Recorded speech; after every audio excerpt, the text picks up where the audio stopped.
दोस्तों, एक बार की बात है। महात्मा बुद्ध एक गांव से होकर गुजर रहे थे। उस गांव में एक तालाब था। महात्मा बुद्ध और उनके सभी शिष्य तालाब के पास आकर रुक गए। तभी वहां पर एक लड़का अपनी मां के साथ पानी भरने आया। उस लड़के की नजर महात्मा बुद्ध पर पड़ी। वो महात्मा बुद्ध को पहले से ही जानता था। वह जानता था कि महात्मा बुद्ध बहुत ज्ञानी है और वो सभी के प्रश्नों का उत्तर देते। वह तुरंत ही महात्मा बुद्ध के पास पहुंचा। उसने महात्मा बुद्ध को प्रणाम किया और कहा, हे बुद्ध, मैं अपने जीवन में कुछ बहुत बड़ा करना चाहता हूं, लेकिन जब भी मैं कुछ करना चाहता हूं तो वो मुझसे संपूर्ण तरह से नहीं हो पाता। मुझे तो कुछ समझ ही नहीं आता कि आखिर में क्या गलती कर रहा हूं। इसलिए मैं आज आपसे यही प्रश्न पूछने आया कि लक्ष्य को पाने के लिए ऐसी कौन सी कठिनाइयां हैं जो हमें पार करनी होगी। महात्मा बुद्ध उस लड़के को देखकर मुस्कुराने लगे और उस लड़के से कहते हैं, जब तक तुम अपने लक्ष्य की ओर कदम नहीं बढ़ाओगे तब तक सफलता से जुड़ा हुआ हर एक प्रश्न, हर एक उत्तर अधूरा है। महात्मा बुद्ध इतना कहकर अपने सभी शिष्यों के साथ वहां से आगे की ओर चल पड़े। वो लड़का भी अपनी मां के साथ वापस अपने घर लौट आया।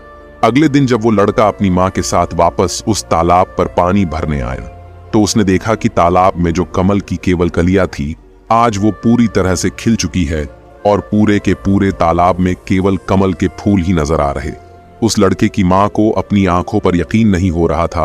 उस पर उसकी मां कहती है, बेमौसम इतने सारे फूल एक साथ खिलना, ऐसी घटना तो मैंने आज तक नहीं सुनी। ऐसा अवश्य ही महात्मा बुद्ध के यहाँ पर आने के कारण हुआ है, अर्थात ये उनका ही प्रभाव है। ये सुन वो लड़का सोच में पड़ गया। उसने तुरंत ही तालाब से एक कमल का फूल तोड़ा और मन ही मन ये सोचने लगा, यदि यह महात्मा बुद्ध के प्रभाव के कारण हुआ है तो मुझे अवश्य ही महात्मा बुद्ध से मिलना चाहिए। शायद हो सकता है कि वो मुझे कुछ प्रेरणा देना चाहते हैं। ऐसा सोचते सोचते उस लड़के ने यह भी मन बना लिया कि वह महात्मा बुद्ध से अवश्य मिलेगा। और साथ ही उसके मन में महात्मा बुद्ध की वो आवाज गूंज रही थी कि जब तक तुम लक्ष्य की ओर कदम ही नहीं बढ़ाओगे तब तक सफलता से जुड़ा हर प्रश्न, हर उत्तर अधूरा है। तभी उस लड़के ने वह कमल का फूल एक छोटे से मटके में रख लिया और उसने मन ही मन यह मन बना लिया कि वह महात्मा बुद्ध से मिलकर रहेगा और उसके मन में जो भी प्रश्न है वह उनसे उनके उत्तर जानकर रहेगा। उस लड़के ने तुरंत ही अपनी मां से कहा, मां, मैं महात्मा बुद्ध से मिलने जा रहा हूं। वो अब तक बहुत आगे नहीं निकले होंगे। यदि मैं जल्दी जल्दी चलूंगा तो एक दिन में उन तक पहुंच ही जाऊंगा और फिर एक दो दिन में मिलकर मैं वापस घर लौट आऊंगा। उसकी मां ने उसे समझाने की कोशिश की, लेकिन वो लड़का नहीं माना। वो तुरंत सफर की ओर निकल पड़ा। वो मार्ग पर तेजी से आगे बढ़ रहा था। जल्दी जल्दी चलते हुए उसने बहुत कम समय में अपना गांव पार कर लिया, लेकिन अब इसी कारण वो थकने भी लगा था और उसकी रफ्तार भी धीमी पड़ रही थी। उस लड़के का जोश भी अब खत्म होता जा रहा था। धीरे धीरे चलते चलते वह जंगल के रास्ते आ पहुंचा और जंगल को देखकर उसके मन में एक डर उत्पन्न हुआ। उसने सोचा कि मैंने आज तक कभी जंगल पार नहीं किया है और इस जंगल में तो कई जंगली जानवर भी है। यदि मैं रास्ता भटक गया तो मैं महात्मा बुद्ध तक कभी नहीं पहुंच पाऊंगा, और यदि मैं किसी गलत रास्ते पर चला गया तो मुझे कम से कम 2 दिन और लगेंगे महात्मा बुद्ध तक पहुंचने के लिए, और यदि वो मुझसे बहुत आगे निकल गए तो मुझे बाकी रास्ते भी पता नहीं चल पाएंगे और फिर मैं उनसे कभी नहीं मिल पाऊंगा। वो लड़का इसी सोच विचार में पड़ा हुआ था। तभी उसने देखा कि उसी रास्ते से एक घुड़सवार आ रहा था। लड़के ने उस घुड़सवार से कहा, भाई, मुझे जंगल पार करवा दीजिए। मुझे महात्मा बुद्ध से मिलना है। मुझे ये कमल उन्हें देना है। क्या आप मुझे जंगल पार करवा सकते हैं? इस पर सवाल कहता है, बेटा देखो, मैं तुम्हें ले तो नहीं जा सकता, लेकिन मैं तुम्हारी मदद जरूर कर सकता हूं। यदि तुम चाहो तो ये कमल वाला मटका मुझे दे दो, मैं इसे महात्मा बुद्ध तक पहुंचा दूंगा। उस घुड़सवार की यह बात सुनकर वो लड़का एक बार फिर से सोच विचार में पड़ गया और सोचने लगा, यदि मैं पैदल जाऊंगा तो मुझे बहुत समय लग जाएगा और पता नहीं मैं महात्मा बुद्ध तक पहुंच भी पाऊंगा या नहीं। अगर मैं ये कमल वाला मटका घुड़सवार को दे देता हूं तो ये घुड़सवार घोड़े से बहुत जल्दी महात्मा बुद्ध तक पहुंच जाएगा और उन्हें यह कमल जरूर दे देगा। इससे मेरा काम भी आसान हो जाएगा और मेरा काम बहुत जल्द पूरा भी हो जाएगा। काफी कुछ सोच विचार करने के बाद उसने तय किया कि वो ये कमल का फूल उस घुड़सवार को दे देगा। ये सोचकर उस मटके को उस घुड़सवार को थमाने ही वाला था कि तभी उसे याद आया कि इस कमल के पीछे उसका क्या उद्देश्य है। वो किस मकसद से इस कमल को महात्मा बुद्ध के पास ले जा रहा है। तभी उस लड़के के मन में एक और विचार उत्पन्न हुआ। यदि मैं इस कमाल को लेकर महात्मा बुद्ध तक नहीं पहुंचा तो फिर मेरा जो प्रश्न है मैं उनके उत्तर कैसे जान पाऊंगा। और हो सकता है कि मुझे मेरे जीवन में बस ये एक ही मौका मिला है जिसमें मैं महात्मा बुद्ध से मिल सकता हूं और अपने सभी प्रश्नों के उत्तर पा सकता हूं। हो सकता है कि दोबारा मुझे ये अवसर ना मिले, इसलिए मैं ये मटका नहीं दूंगा। मैं इसे स्वयं ही महात्मा बुद्ध तक पहुंच जाऊंगा। काफी कुछ सोच विचार करने के बाद उसने घुड़सवार से कहा, देखिए, ये मटका तो मैं खुद ही उन तक ले जाना चाहता हूं, क्योंकि मेरा उनसे मिलना बहुत जरूरी है। मेरे मन में कई प्रश्न हैं जो मैं उनसे जानना चाहता हूं, इसीलिए यह फूल मैं ही उन्हें दूंगा। इसलिए कृपया करके मुझे जंगल से बाहर निकलने का रास्ता बता दीजिए, मैं स्वयं ही चला जाऊंगा। इस पर उस घुड़सवार ने उस लड़के को जंगल से बाहर जाने का रास्ता बता दिया और उस मार्ग पर आगे की ओर बढ़ चला। वो जल्दी जल्दी मार्ग में आगे बढ़ रहा था और देखते ही देखते शाम का वक्त भी होने आया था। तभी उस लड़के के मन में एक और विचार आया और वो ये सोचने लगा, यदि शाम के वक्त मैं इस जंगल में भटक गया तो मेरा क्या होगा? मैं महात्मा बुद्ध तक कैसे पहुंच पाऊंगा? और अगर मैं उनसे नहीं मिल पाया तो मेरी यात्रा बेकार हो जाएगी। इससे तो अच्छा होता कि मैं उस घुड़सवार को ही ये मटका दे देता, वह उसे महात्मा बुद्ध तक अवश्य पहुंचा देता।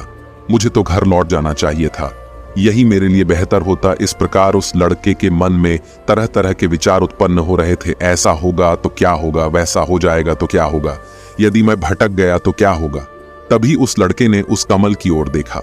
उस कमल से ही उसे महात्मा बुद्ध की याद आई। महात्मा बुद्ध के चेहरे पर वो असीम शांति थी। उसे महात्मा बुद्ध की वो मुस्कान याद आई।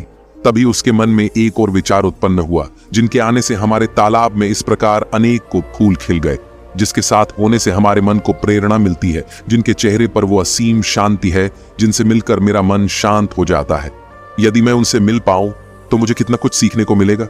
ऐसा सोचते ही उसके मन में एक बार फिर से महात्मा बुद्ध से मिलने की प्रेरणा जाग उठी और वो निश्चिंत होकर अपने मार्ग में आगे की ओर बढ़ता चला जा रहा था। काफी दूर आगे चलने के बाद जंगल खत्म होने लगा। तब उसने महसूस किया कि जब जब वो अपनी इस यात्रा का उद्देश्य याद करता है, जब ये याद करता है कि वो महात्मा बुद्ध से क्यों मिलना चाहता है, तब तक उसके राह की मुश्किलें कम होने लगती हैं। और यही वास्तविकता है, यही हम सभी के साथ होता है। फिर चाहे वो कोई छात्र हो या फिर व्यापारी, जब जब इंसान खुद पर शक करता है, खुद पर संदेह करता है, तब तक वह रुकावटें बड़ा रूप ले लेती है। और जब हम अपने लक्ष्य को याद रखते हैं, अर्थात अपना उद्देश्य याद रखते हैं, तब तक वो रुकावटें हमारे सामने छोटी पड़ जाती है और हम उसे आसानी से पार करके अपने लक्ष्य की ओर आगे बढ़ चलते। इस पर उस लड़के ने यह महसूस किया कि उसे अपना लक्ष्य याद रखना है, उसे अपना उद्देश्य याद रखना है और छोटे छोटे कदमों से आगे की ओर बढ़ते जाना है। उसके बाद उस लड़के ने सारी चिंताएं छोड़ दी।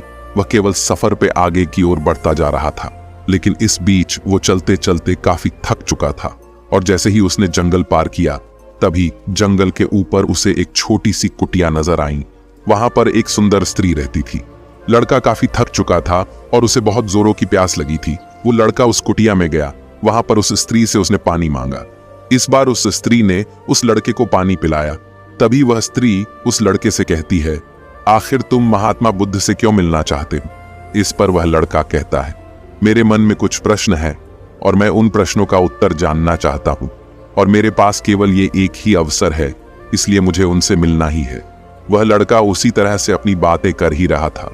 उधर दूसरी तरफ उस स्त्री के मन में उस लड़के के प्रति प्रेम जाग रहा था कि उस लड़के को पसंद करने लगी थी। वो लड़की उस लड़के को रोकना चाहती थी। वो उससे कहती है, आज की रात तुम यहीं रुक जाओ, वैसे भी शाम होने को है और बहुत जल्द रात भी हो जाएगी। ऐसे में तुम कहाँ जाओगे? इससे अच्छा है आज तुम यहीं पर रुक जाओ। आज हमारे बगल में ही शादी है, वहां पर नाच गाना होगा, खाना पीना होगा, बहुत मजा आएगा, इसीलिए आज रात तुम यहीं पर रुक जाओ। उस स्त्री के मुख से यह सुनकर वो लड़का ये समझ चुका था कि ये स्त्री मुझे पसंद करती है और वह बहुत सुंदर भी है। उसकी सुंदरता को निहारते हुए वो लड़का मन ही मन ये सोच रहा था कि यदि मैं इस तरह से दोस्ती कर लूं तो मेरा जीवन तो समझ जाएगा, मुझे जीवन का मजा आ जाएगा और वैसे भी आज रात तक तो मैं महात्मा बुद्ध से मिल भी नहीं पाऊंगा। तो क्यों ना मैं यहीं पर रुक जाऊं? तभी उस लड़के ने जवाब देते हुए कहा, मैं कुछ देर में सोच कर बताता हूं। लड़का इस विषय पर सोच ही रहा था कि तभी उसके मन में एक बार फिर से महात्मा बुद्ध की वो बात याद आ गई और उसे यह एहसास हुआ कि मैं इतनी दूर से यहाँ पर क्यों आया हूं। उसने मन ही मन खुद से प्रश्न किया, क्या मैं यहाँ पर इतनी दूर इस लड़की से मित्रता करने आया था? नहीं नहीं, ये मेरी मित्र नहीं बन सकती। क्या भरोसा आज को इसका मन मुझ पर आया है और कल को किसी और पर आ गया तो मैं क्या करूंगा? लड़के ने तुरंत ही उस कमल की ओर देखा।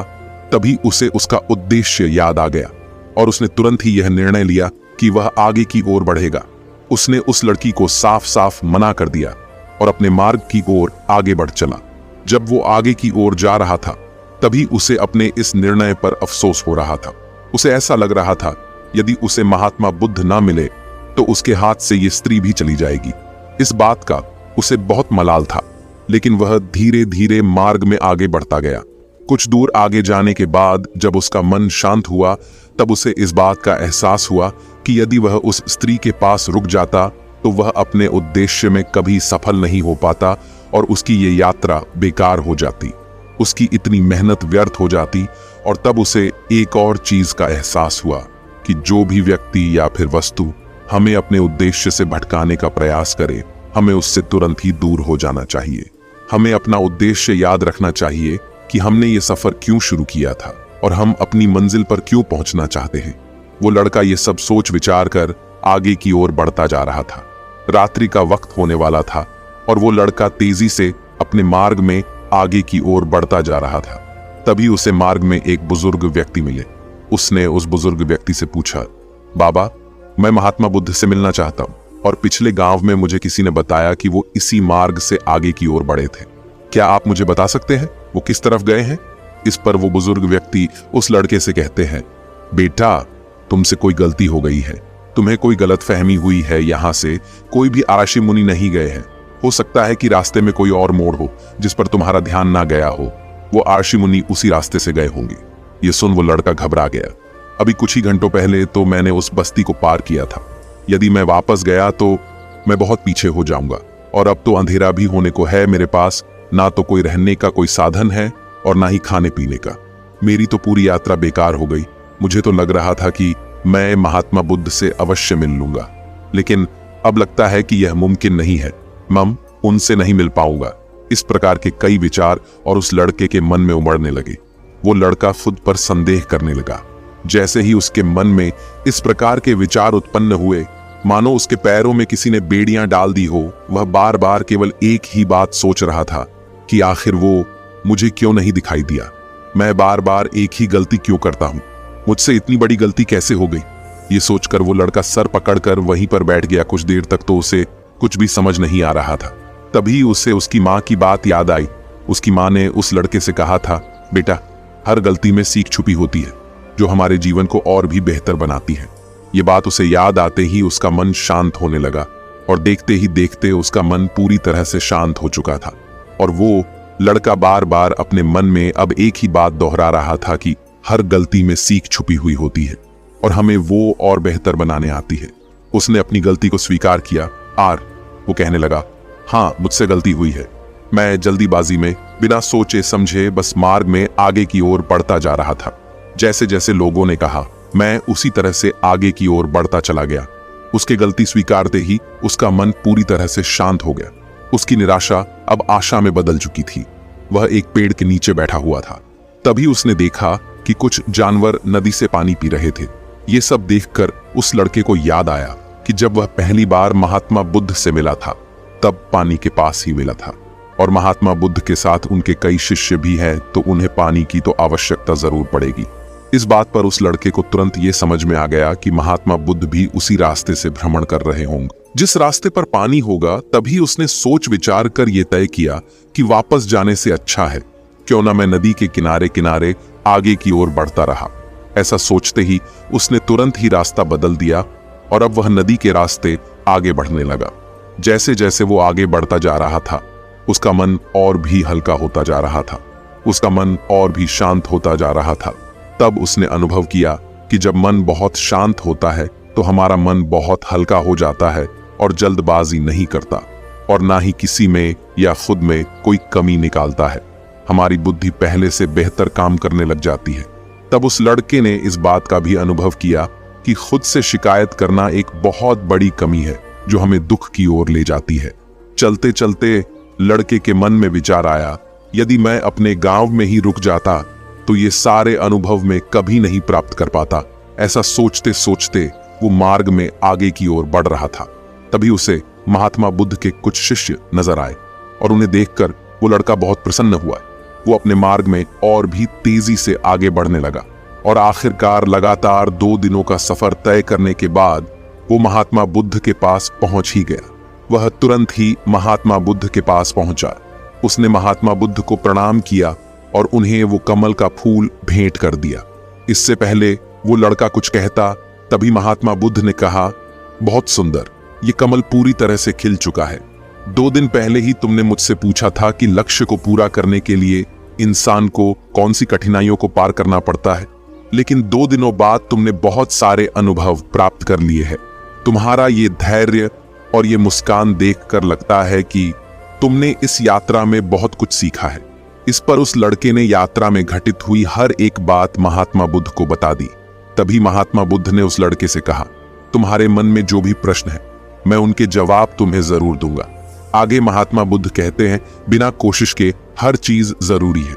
जब इंसान किसी लक्ष्य के लिए उस रास्ते पर चलता है तब सबसे पहले वह अपने अनुभव से ही सीखता है, और जब धीरे धीरे उसका विवेक जागृत होने लगता है, उसकी बुद्धि काम करने लगती है, तब दूसरे के अनुभव और दूसरों की गलतियों से भी सीखने लगता है।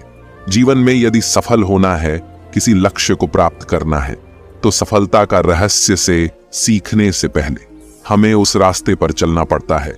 महात्मा बुद्ध आगे कहते हैं, किसी भी लक्ष्य को प्राप्त करने के लिए उस रास्ते में हमें 3 दिक्कतें आती है और इनका निवारण करने के बाद ही हम अपने लक्ष्य तक पहुंच पाते हैं। और तुमने भी वो 3 बातें सीख ली।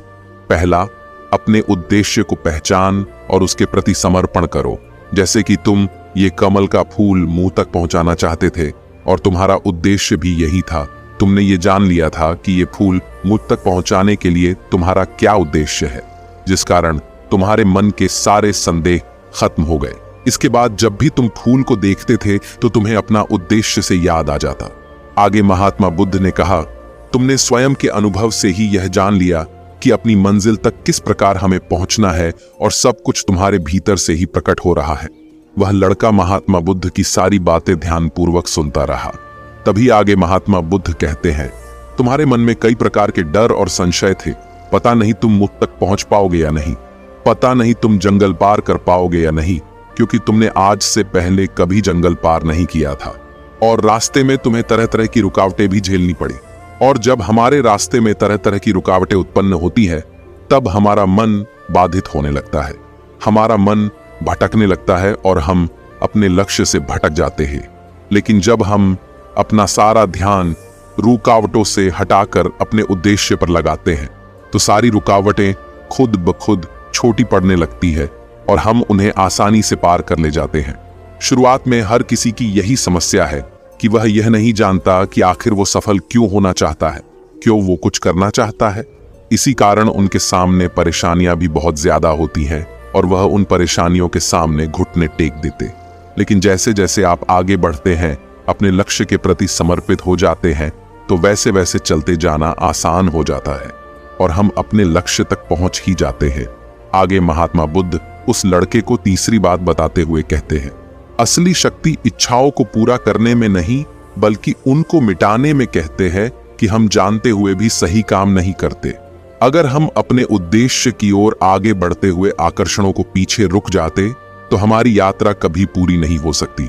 इसलिए जैसे इस यात्रा के दौरान तुमने फूल हमेशा अपने साथ रखा, अपने पास रखा, वैसे ही उद्देश्य हमेशा सामने रखना चाहिए। हमारा लक्ष्य हमेशा हमारी आंखों के सामने होना चाहिए। इससे हमें निर्णय लेने में आसानी होती है। अन्यथा हमारे मन का संदेह, हमारी मन की शंका हमें कभी भी सही निर्णय नहीं लेने देती और वह हमें मन की उलझनों में फंसाकर रख देती है। इसलिए संदेह के प्रति सचेत रहे। आगे महात्मा बुद्ध उस लड़के से कहते, बेटा, खुद पर शक करने की आदत से ज्यादा खतरनाक और कुछ भी नहीं है, क्योंकि जितना नुकसान आपके नकारात्मक विचार आपका कर सकते हैं, उतना और कोई नहीं कर सकता। यदि आप खुद पर संदेह करते हैं तो आप अपने प्रयास में विफल ही हो जाओगे, क्योंकि आप अपने प्रयास पूरी ढंग से कर ही नहीं पाओगे। आप उससे बचने का प्रयास करोगे, और जब तक हम अपनी गलती नहीं पहचानते तब तक हमें वो बात परेशान करती रहती है, वो हमें कमजोर बनाती रहती है। हमारे मन में केवल एक ही विचार चलते रहते हैं कि आखिर हमसे ये गलती क्यों हुई, मैं इतना नादान, इतना कमजोर कैसे हो सकता हूं, और अगर मैं आज इतना कमजोर हूं, मैं आज उस काबिल नहीं हूं, तो मैं आगे चलकर क्या कर पाऊंगा। तो इसलिए अपने आप को यह याद दिलाओ कि हर गलती में सीख छुपी हुई है, और उससे सीख कर ही हमें अनुभव मिलता है, और उस अनुभव से ही हम अपने लक्ष्य तक पहुंच पाते हैं। सबसे पहले अपने मन को शांत करो, बुद्धि और विवेक का प्रयोग करो, और उद्देश्य की तरफ आगे बढ़ते चलो। सिर्फ इसी तरह से आप किसी भी चुनौती का सामना कर सकते हैं, और बड़े से बड़े लक्ष्य को भी आसानी से हासिल कर सकते हैं। इतना कहकर महात्मा बुद्ध शांत हो गए, और उस लड़के को भी महात्मा बुद्ध की सारी बातें अच्छी तरह समझ में आ चुकी थी। उसे महात्मा बुद्ध को प्रणाम किया, और पूरी रात वह उन्हीं के साथ रहा। अगली सुबह वह अपने घर की ओर लौट आए। दोस्तों, आपने आज के इस वीडियो से क्या सीखा, वो मुझे आपको कमेंट में जरूर बताएगा। इसी के साथ मुझे उम्मीद है कि आपको आज की वीडियो जरूर पसंद आएगी। तो लाइक और शेयर करने के साथ चैनल को सब्सक्राइब और घंटी बटन को जरूर दबा दीजिएगा। तो चलिए फिर मिलते हैं ऐसे ही एक और वीडियो में। तब तक के लिए अपना ख्याल रखिए। धन्यवाद।